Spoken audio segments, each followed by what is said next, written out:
त्यात हा वकास ऐका शाहीर गातो त्यांचा इतिहास ऐका शाहीर गातो त्यांचा इतिहास ऐका शाहीर गातो त्यांचा इतिहास मंडळी, मानाचा मुजरा मुजरा छत्रपती शिवरायांना, छत्रपती संभाजीराजांना, मुजरा त्या सर्व स्वराज्याच्या शिलेदारांना, मुजरा महाराष्ट्रातील गड किल्ल्यांना, मुजरा किल्ले रामसेसला, मुजरा त्याच्या महापराक्रमी अनामिक किल्लेदाराला, मुजरा इतिहासातील अनभिज्ञ लढवय्या रामसेसला. हिंदू भूमीच्या अस्मितेसाठी मराठ्यांनी न भूतो न भविष्यती असा छेडलेला महासंग्राम किल्ला रामसेस. छत्रपती शिवाजी महाराज यांच्या महानिर्वाणानंतर संभाजी महाराज स्वराज्याचे दुसरे छत्रपती झाले.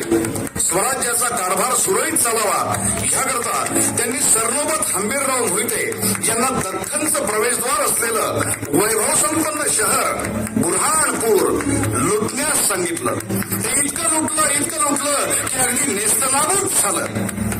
हा होता औरंगजेबाला पहिला तडाखा. दुसरा तडाखा म्हणजे औरंगाबाद शहर, तेही पूर्णपणे लुटत धनदौलत स्वराज्यात आणली. आणि तिसरा तडाखा म्हणजे औरंगजेबच्या विरुद्ध बंड पुकारलं त्याचा मुलगा शहाजादा अकबर हा संभाजी महाराजांच्या आश्रयास आला. एका पाठोपाठ एक धक्के मिळालेला औरंगजेब प्रचंड चिडला, संतापला आणि त्याला दरबार बोलवला.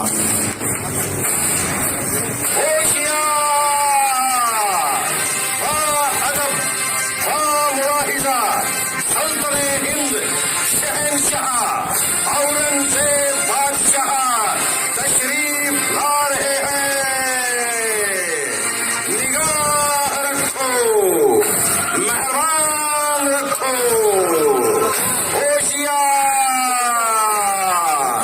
जहां बना पधार रहे हैं. निगाह. बस करो ये खुशामद. वो सिवा का बेटा काफर संभा हमें ललकार रहा है, हमारी सल्तनत को लूट रहा है. पहले बुरहानपुर, फिर हमारे नाम से बसा हुआ औरंगाबाद पूरी तरह तबाह करके वो काफर धन दौलत लूट कर भाग चुका है. हमारी शोहरत मिट्टी में मिलाकर भागा है और हमारे एक से बढ़कर एक सरदार सिर्फ तमाशा देख रहे हैं, बड़े खाने में बैठकर शराब पी रहे हैं. हमें लगा सिवा के इंतकाल के बाद उसका वो छोटा सा स्वराज हमारी मुगलिया सल्तनत में हमारे बहादुर सरदार शामिल कर देंगे. लेकिन हुआ क्या? वो काफर संभा हमें घुसकर हमें ललकार रहा है. वो लोग कौन है इस दरबार में जो संभा को ललकार सकता है किसी में हिम्मत? क्या हमें ही जाना पड़ेगा उसके खिलाफ लड़ने के लिए? बोलो कौन हमारी कामयाबी को मुकम्मल करेगा? बोलो.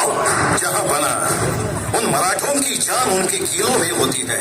हमसे लूटी हुई धन दौलत वहीं पे लेके छिप जाते हैं, तो उनसे उनके कीले छीन लो. खुद बखुद घुटने टेकते रेंगते आएंगे हमारे सामने. सोच तो बहुत अच्छी रखते हो शहाबुद्दीन खान. तो बताओ कौन सा किला जीत लोगे पहले? जहां बना नासिक के पास एक छोटा सा किला है रामशेष. उसके आजू बाजू में कोई गहरा जंगल ना ही पहाड़ियां है और तोपे और दारूगोला भी नहीं है हुजूर. एक खाली मैदान में है किला रामशेष और सिर्फ 500 मराठे किले पे है. अच्छा, बहुत खूब, बहुत अच्छे. तो बताओ शहाबुद्दीन खान, कितने दिन में जीत सकते हो ये किला? सिर्फ एक दिन काफी है हुजूर. और हमारा चांद तारा उस किले पे लहराता होगा। इंशाल्लाह। जाओ साहबुद्दीन जाओ, साथ में तलपत बुंदेला, रतन सिंह, बेशुमार दौलत, फौज, हाथी, घोड़े, ऊंट, तोप गोले, बंदूकें जो चाहे साथ लेके जाओ, लेकिन हमें उस संभा की शिकस्त चाहिए। दबा दो तो उसका छोटा सा मुल्क, हमें तभी सुकून मिलेगा। जाओ।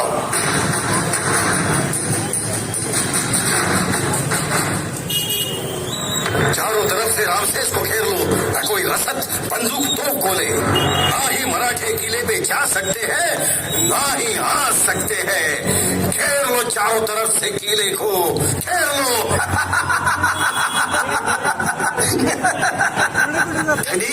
हजारोंची फौज समुद्र लाटेसारखी हिंदवी स्वराज्यावरती चढाई करण्याकरता किल्ला रामसेस घ्यायला आली. अरे येऊ दे की, जंगी स्वागत करूया त्यांचं. नाही तशी आपली रीतच आहे. कोकणी दगडगोटी गिरावू आणि त्यांचं स्वागत करू आणि गडाला शत्रूच्या रक्ताचा अभिषेक घालू. त्यात मी त्यांची भूक भागली नाहीच तर भाले आणि बाण आहेतच.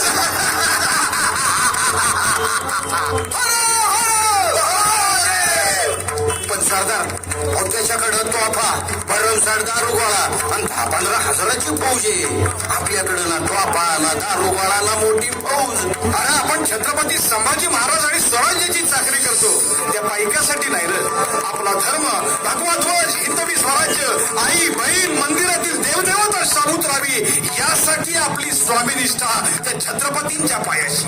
असाधारण धैर्य, दुर्दम्य जिद्द आणि अद्भुत पराक्रम गाजवलेले आपले महाराज. आपण त्यांचे मावळे आहोत. संकट आलं तरी मी गरिबी कावा हायचं की हे महाराजांचे गुण आपल्या रक्तामध्ये आहेतच. तोफा नसल्या म्हणून काय झालं, लाकडाच्या ओळख्याच्या तोफा बनवा आणि जनावरांचं कातड लावा. हर हर.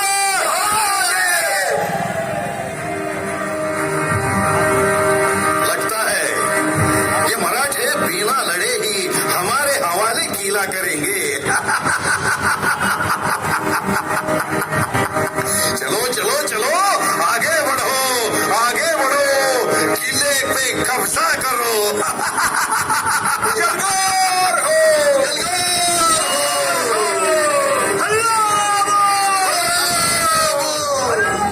येऊ द्या त्या खानाला आपल्या टप्प्यात. कुणी कुठं बी हालचाल करू नका, प्रतिकार करू नका. तटबंदीवरती मोठमोठ्या शिळा तयार ठेवा आणि कोकणी पण दगड कुठं आहे ती बी घ्या बरोबर. आमच्याच वाटेवर येऊन आमच्याशी वाटमारी करणाऱ्यांची वाट लावल्याशिवाय आमच्या वाटेवर आम्ही परत फिरणार नाही. अरे मराठे मराठे अशा जखमा देऊ की वेदना औरंग्याला झालं पाहिजे. हर हर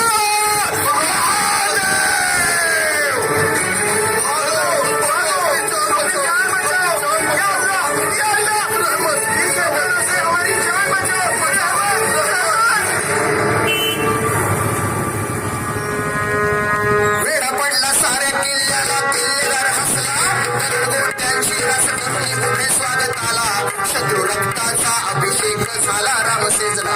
हर हर महादेव नटकडे जाऊन गगनाला जी जी, जाऊन गगनाला जी जी, जाऊन गगनाला जी जी, जाऊन गगनाला. हुजूर, कैसे है ये मराठी? पत्थरों से खेलते हैं, पत्थरों से. शैतान है शैतान, काफिर मराठे. ताक दो तोपों को किले पर, गोलों की बरसात करो. बस कुछ घंटों में ही किला हमारे कब्जे में होगा. चलाओ तोफ, चलाओ, चलाओ तोफे, चलाओ. या जोरदार प्रत्युत्तर त्या खानाच्या तोफेला आपलेही तोफा डागा.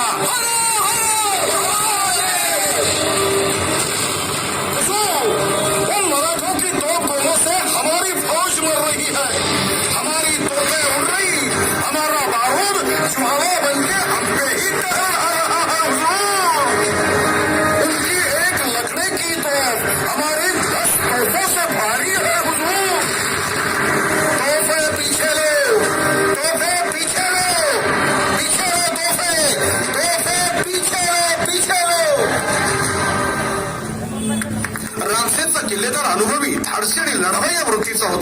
त्यांनी बनवलेल्या लाकडाच्या तोफांनी मुघली फौज आणि त्याच्या तोफांना नेस्तनाबूत केलं. तोफा पुढे घेतल्यावर मराठ्यांची तोफ आग ओकायची आणि मागे घेतल्यावर तोफातील गोळे किल्ल्याच्या तटबंदीपर्यंत पोहोचत नव्हते. शहाबुद्दीन खान पूर्णपणे चक्रावून गेला. आता काय करायचं, कसा जिंकायचा हा किल्ला, जहापनांना काय सांगायचं याचं उत्तर 6 महिने झाले तरी मिळालं नव्हतं. किल्ल्याच्या जवळच्या असलेल्या एका टेकडीवर किल्ल्याच्याच उंचीचा एक लाकडी बुरुज दमदमा उभा केला. अगर हमारे तोपों से निकले हुए गोले उस किले की एक दीवार भी नहीं गिरा पाए तो क्या हुआ? उस किले की ऊंचाई सा लकड़ी का दमदमा बनाएंगे जहां 50 तोपे और 500 फौज खड़े होकर मुकाबला कर सकेगी. तोड़ दो आजू बाजू के पेड़, सारा जंगल तोड़ दो, लकड़ियां इकट्ठा करो, जाओ भागो, तोड़ दो जंगल, लकड़ियां इकट्ठा करो. और ऊंचा, इस किले की ऊंचाई के इतना दमदमा खड़ा करो ताकि उन काफिरों को पता चले ये शहाबुद्दीन उर्फ गाजियाउद्दीन फिरोजगंज हार मानने वाला नहीं, उनसे किला छीन के ही रहेगा. बनाओ दमदमा, और ऊंचा.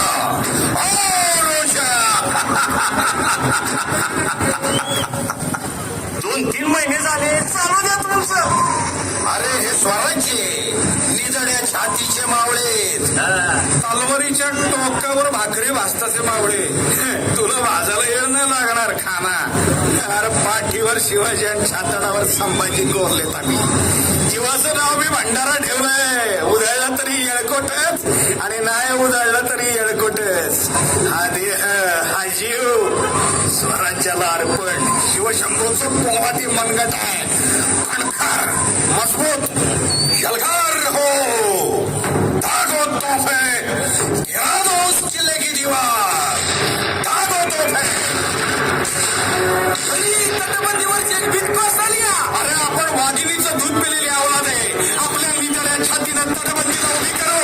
एका रात्रीत किल्ल्याची भिंत पुन्हा बांधू. तुमच्यासारखा एक मावळा म्हणजे 100 पाणबुडांना भारी आहे. त्यांनी मला बाकीच काढून टाको. भवानी आपल्या पाठीशी आहे. चला भिंत उभी करा. हे तू पलीकडच्या तटबंदीवर उभा राहा. हे तुम्ही भाले घ्या, गोळे घ्या.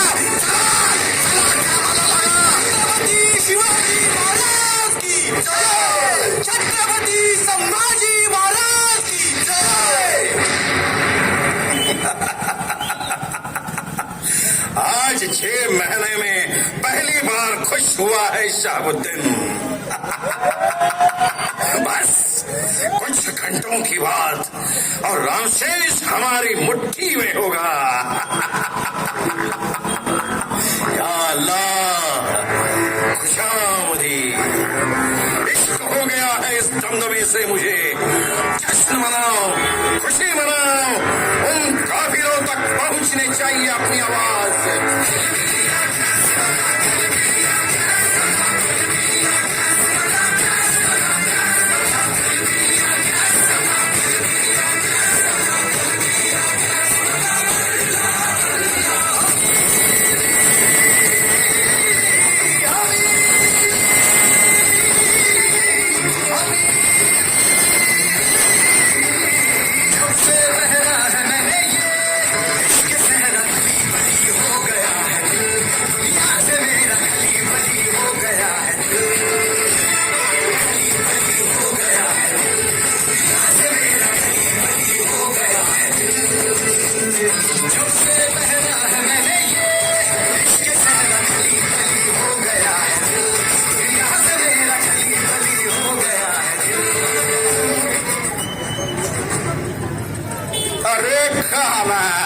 आम्हाला चकवत देतो काय. खाली जसण्याचं सुवंग ध्वंग करत 500-600च्या फौजांना किल्ला घ्यायला काढले. अरे गनिमी गाव या मराठ्यांचा, याच मातीचा आणि तो आम्हीच करायचा. मावळ्यांनो, चोरदारातून खाली जावं आणि सोबत नारळाच्या करवंटीमध्ये खेळ दारू गोळा भरून उडून टाकतो दमदमा.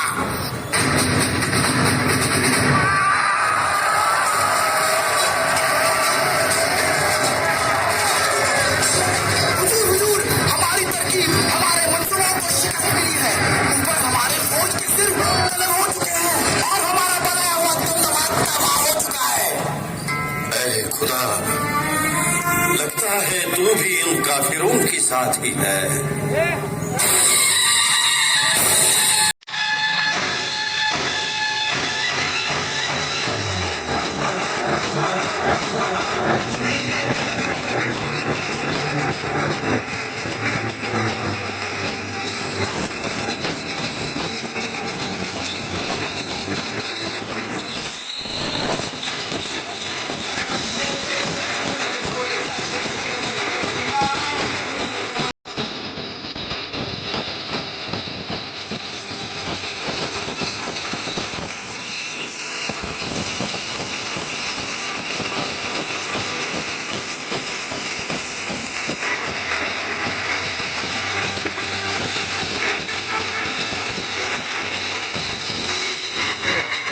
हुक्म लो साबुद्दीन को कि रामसेज किले की जिम्मेदारी खान शाह बहादुर को सौंप कर चले जाओ वहां से। लिखो उसे, उसका एक दिन 2 साल के बराबर होता है क्या? इतने से किले के लिए इतनी सारी दौलत और मुगलिया फौज कुर्बान की है उसने। कम वक्त एक दिन में किला जीतने वाला था। अगर एक किला लेने में 2 साल लग गए तो 350 किले लेने में हजारों साल भी कम पड़ जाएंगे। पूरी उम्र लग जाएगी मुगलिया सल्तनत को स्वराज कब्जे में करने के लिए। लिखो उसे, निकल जाए वहां से। रणधुरंधर छत्रपती संभाजी महाराजांच्या युद्धनीतीच्या जोरावर 5.5 वर्ष अवघ्या 550 मावळ्यांनीशी आपल्या शौर्यानं रामसेज किल्ला अजिंक्य ठेवला। मुठभर मावळ्यांनी मनभर मोगली फौजांना असा लढा दिला की ज्यामुळे इतिहासात रामसेज अजरामर झाला। खऱ्या अर्थानं रामसेजमुळेच मुघल साम्राज्याच्या अधपतनाची मुहूर्तमेढ रोवली गेली। एका पाठोपाठ एक शाहुद्दीन खान, बहादूर खान, फतेह खान, कासम खान या सर्वांनी 40 हजाराची फौज घेऊन रामसेजवर हल्ला केला। तब्बल 5.5 वर्ष तरी देखील या सेना सागराला 5.5 वर्ष एका तिच्या रोटीत झुंजत ठेवत रामसेजचा महापराक्रमी अज्ञात किल्लेदार आणि त्याचे अनामिक 550 मावळे त्यांनी अशी झुंज दिली की सुवर्णाक्षरांनी प्रत्येकाचं नाव लिहावं। परंतु दुर्दैवाची गोष्ट एकच, या शूर किल्लेदाराचं नाव इतिहासाला माहिती नाही। तो कोण, कुठला, त्याचं नाव काय, त्याचं गाव काय हे सर्व सांगायला इतिहास मात्र मूक झाला। स्वराज्याचे तोरण खऱ्या अर्थाने अशा ज्ञात अज्ञात असलेल्या स्वराज्याच्या शिलेदारांमुळेच बांधलं गेलेलं आहे। अभिमानाला उभा आहे, ऊर अभिमानाला भरून यावा असा हा रामसेजचा इतिहास आहे। इथल्या इतिहासाची पायधूळ मस्तकी लावून आणि अनामिक किल्लेदार आणि त्याच्या मावळ्यांसमोर नतमस्तक होईल।